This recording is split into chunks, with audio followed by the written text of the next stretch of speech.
ہے کہ صفات الہیہ تین ہیں جنہیں ترگن کہتے ہیں. یہ برہما، وشنو اور مہیش ہیں، جبکہ اہل تصوف کے نزدیک جبرائیل، میکائیل اور اسرافیل کو تین موکل مانا گیا ہے. مجموعی طور پر دیکھیں تو صوفیوں اور یوگیوں کے نظریات میں کئی سطح پر مماثلت ہے، جس کا مطلب یہ ہے کہ انہوں نے ایک دوسرے کے اثرات قبول کیے ہیں. صوفیہ کے ہاں ذکر جلی، ذکر خفی اور حبس دم کے تصورات اس بات کے گواہ ہیں.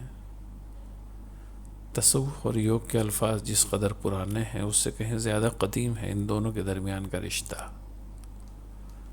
مثال کے طور پر آپ مراقبہ کو لے سکتے ہیں، جس کے فائدے کی سائنٹیفک طریقے سے پرکھ ہو چکی ہے. ہزاروں سال قبل مراقبہ کا رواج جس طرح یونان کے فلسفیوں کے درمیان تھا، اسی طرح ہندوستان کے جوگیوں کے بیچ میں بھی تھا. ظہور اسلام کے وقت اہل عرب میں بھی مراقبہ کے چلن کا پتہ چلتا ہے.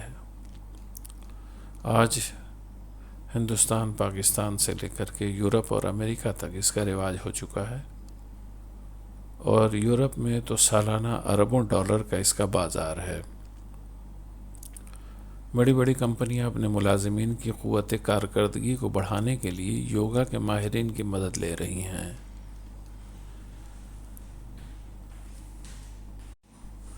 اسلام کے مطابق حضرت آدم انسان اول ہیں، جبکہ ہندوؤں کے قدیم عقیدے کے مطابق شیو سے کائنات کا آغاز ہوتا ہے، اور شیو کی تصویر کشی یوگ آسن یا مراقبہ کی شکل میں روایتی طور پر ہوتی آئی ہے. اگر آدم اور شیو کو ایک مان لیا جائے تو اس کا مطلب یہ ہے کہ یوگ انسان اول سے اب تک چلا آ جاتا ہے. یوگ کا آغاز لفظ اوم سے ہوتا ہے. اوم کا اگر عربی میں ترجمہ کیا جائے تو اس کے لیے سب سے مناسب لفظ ہوگا نور. نور اللہ کے صفاتی ناموں میں سے ایک نام ہے. اس طرح سے آپ سمجھ سکتے ہیں کہ یوگ کا مسلمانوں سے بھی تعلق ہے.